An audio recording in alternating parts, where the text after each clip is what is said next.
So last fall, I was trying to get people to think more positively because there was a lot of negative news. And so I still think kind of in a way, in some ways, the situation has improved, but then of course the world story, the world narrative now is just very difficult.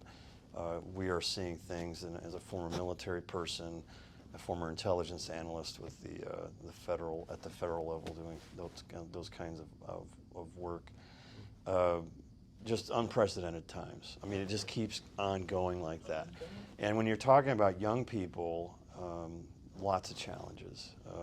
We are providing mental health services on campus, online, in person, and we are happy to say the service is being fully subscribed to by our students, which is positive, but the negative is that it's needed. That's just one aspect of the problem that I kind of balance my positiveness with the challenges, but I will say in many ways, you know, we cannot complain about what we've been given this year by our state budget allocation, a historic increase for all the community colleges. For Chesapeake, that's about 16.1% increase this year in ongoing funding. Actually, in addition to the state allocation this year, our counties gave us a 3% increase. That was just approved by the counties last night in our all-county budget meeting with all our 5 counties. We're very happy with that. For what that means for us, several things. We really, one of our big challenges right now is retaining employees. We have experienced our own great resignation, as many institutions have and organizations have, and so it was really important to do something about compensation this year, which we were able to do with a across-the-board increase, and as well as an adjustment to our pay scales, which was long overdue. We were simply in many categories on our staff, not so much with faculty, because we've done a better job keeping up with faculty compensation, but many of our staff, particularly in the technical areas, in the areas, for example, in student services, we were way behind market. Enrollment is recovering, I'm very happy to say. I know when we last spoke, it was really kind of a big mystery where all our students were at. They're beginning to return to us, particularly in the workforce and skilled trades area and continuing education. That whole part of our business has really roared back to life, and we're almost to the levels of subscription that we had pre-COVID. Another bright spot is dual enrollment. Those are our high school students taking college classes, either here in their high schools or online. That's up to 25% again, which is where it was before COVID. So we're still challenged by our traditionally aged students that were not well served by online instruction or otherwise so overwhelmed with things that they just took a break. But they are returning to us. Our enrollment this year has improved, even though it was negative. We were only down 5% versus the 9 and 10% plus the year before. And this semester we're almost flat with last spring. And then the earliest, we're already enrolling for fall, and fall enrollments are already stronger today than they were a year ago. So we've kind of hit that bottom, and now we're beginning that recovery. We did. We received millions of dollars of what's called Herf Funding, which is a Higher Education Relief Act, which was just one aspect of both the Trump and then later, of course, the Biden administration's response to the COVID pandemic. Public entities like our counties and the state had what are called ARPA funds, which are the same thing, and we've benefited from both of those pots.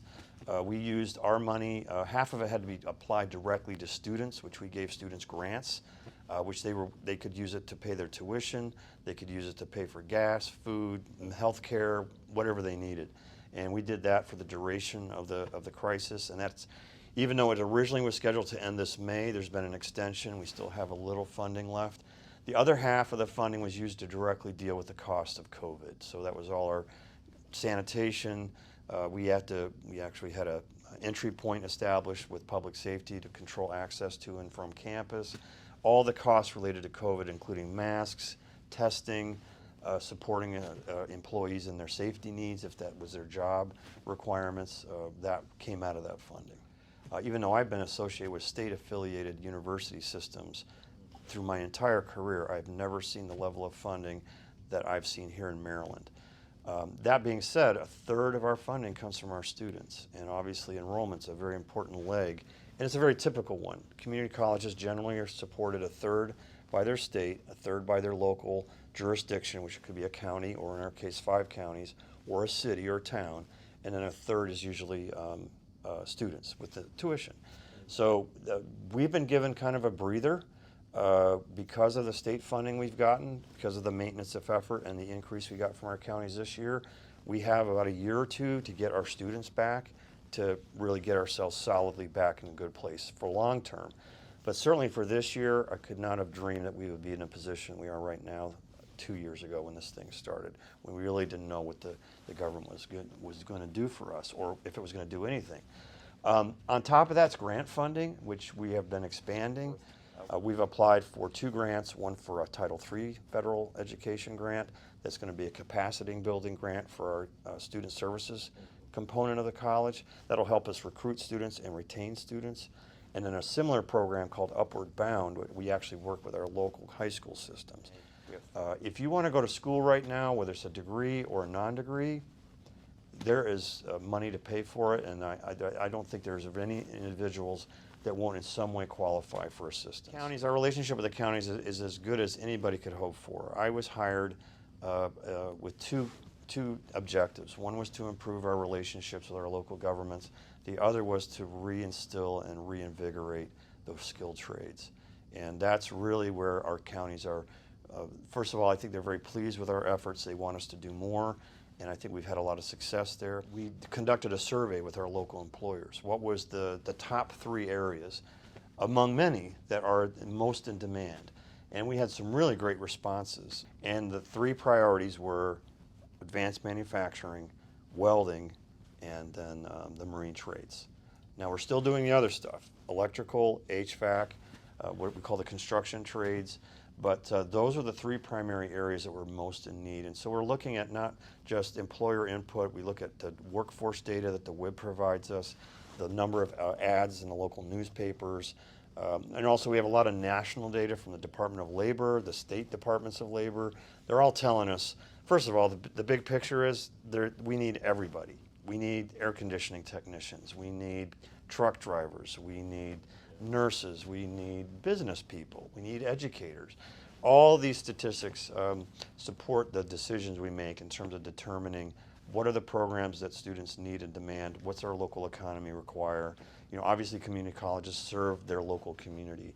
You know, something like 92% of our students will stay after they complete whatever their course of study is. They stay in the local area. That's one of the reasons they come here in the first place. They want to stay in their local communities. Say this, we are catching our breath. We are not taking anything for granted. I think COVID is still in charge. As you read your news, the virus is still out there. It's still causing havoc. And even though I think vaccination and the herd immunity that we've all reached, whether you've had the vaccine or you got sick, there's some level of resistance out there. And we're largely following the pattern we saw in the great influenza epidemic of the 1910s into the 1920s. That's very much what a pandemic is like. You have that original crisis, and then you have these repeats as the virus mutates and changes and continues to spread. But because your community gets more resistant to it, it doesn't have the complete impact it did at the beginning. No. But the bottom line is, it's not gone, but it's better.